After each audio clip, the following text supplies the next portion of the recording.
Body milks. Let's make one.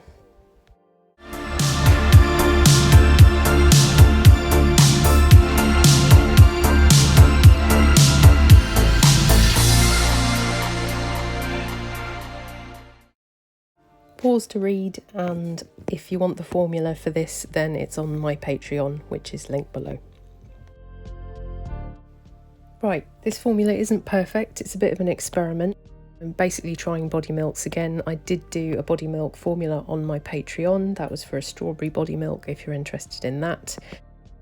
A body milk basically is, as far as I can tell, a marketing term given to a very thin, lightweight lotion. If you want to learn a lot more about body milks, then I'm going to point you at Tara Lee's video, which is linked below, as she explains it all so well, and I really don't see the point in repeating it. As I said, I did do a formula over my Patreon. Tara did one as well on hers. She suggested that I try one with Montanov 202, something that she wanted to get hold of and try a body milk with. So I'm doing that again here, as I did really like it, but I'm switching the formula up a bit and making a body milk using apple seed oil and some horse chestnut extract. So on with the formula. What you've seen me do here is add the glycerin and the mica together in a beaker and mix them up to disperse the colour. It was a mica sample, so as you'll see later, it didn't work at all. It was a bit too metallic, for reasons, but the mica that I've linked on my Patreon, those will be fine, or you can use a different type of colourant if you like. As long as it's not a dye, you don't want to stain your skin. Then I added the distilled water and mixed that up. No thickener because it is a lotion. You can add xanthan gum if you want to, but this is supposed to be a body milk. It's supposed to be thin. I've put that in the water bath, ready to heat in a bit. Then I added my Montanov 202. Basically, this is a natural coconut derived emulsifier that helps to create a lightweight, non-greasy emulsion. It's moisturising and it doesn't overly thicken, therefore it's a great ingredient for body milk. And that's been added into phase B, which is our oil phase.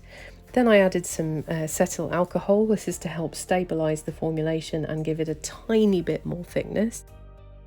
Then the apple seed oil. This helps with collagen production, helps to firm the skin, reduce fine lines and wrinkles, and give a youthful appearance. Again, these are just manufacturer claims, so they're nothing that you could claim on your final product without proper testing. And then the last ingredient I'm adding to the oil phase is some Eco Silk.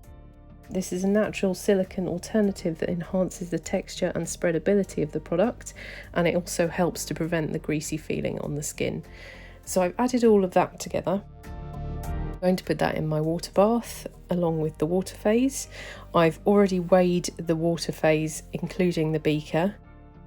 So when I take that off the heat, I'll add any water that's evaporated back into the water phase. So while that's heating, we're going to work on our phase C cool down ingredients. And the first ingredient I'm going to add to that is the horse chestnut extract. This is rich in polyphenols and vitamin C, which helps to improve the appearance of the skin, soothing it and making it more vibrant. Then I'm adding a fragrance oil. I've gone for an apple theme because of the apple seed oil, so I'm using an apple fragrance. Then for my preservative, I'm using Salagard PCG. Sometimes I will use preservative eco in a formulation like this, but it can be a little bit hard to work with, and it also has an almond scent, so it's up to you if you want to go for that. But my experience, it doesn't work quite as well, so I've gone for Salagard PCG. You can choose a different preservative if you wish, and just check compatibility. And then I added vitamin E. So now I've taken this off the heat. Now, some manufacturers, and I didn't see this the first time I formulated with it because the manufacturer that I bought it for didn't say this, but if you get the Montanov from Lotion Crafter, they actually say to shear mix the Montanov phase before you add the water and the oil phase together.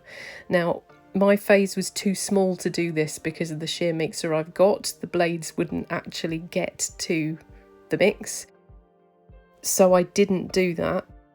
But having made it now, I would suggest you do that if you do have the right equipment.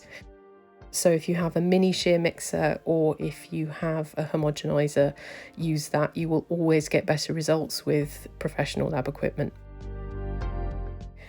If you can do that stage, do that stage. I suggest making a bigger batch to do that. And then you can mix your oil and water phase together with the shear mixer. Take the temperature, allow it to cool to 40 degrees C or lower, and then you can add your cool down ingredients, and then we'll just stir those in by hand because we don't want to incorporate any air or bubbles more than we already have into our mixture, and just give that a good stir to incorporate thoroughly. Then you need to check and adjust the pH. I do have a video on this, so I'm not going to go through it here, but basically Montanov 202 likes a pH between 5.5 and 7.5. And then obviously take note of any extracts and active ingredients you may have added into this formula and formulate according to those so that they're in the right environment. Mine came out at about a pH of 6, which I'm perfectly happy with. So I'm just going to leave it as it is and not bother trying to adjust. And this is the final product. As you can see, the mica addition was completely pointless in my case, so yeah, make it whatever colour you like and use whatever colourants you have available. Do go and watch Tara Lee's video, I will link that below. If you want the formula for this and the blog that goes with it and all the links to suppliers, etc., then that's on my Patreon, that's also linked below. Until then, please do subscribe and I'll see you in the next one.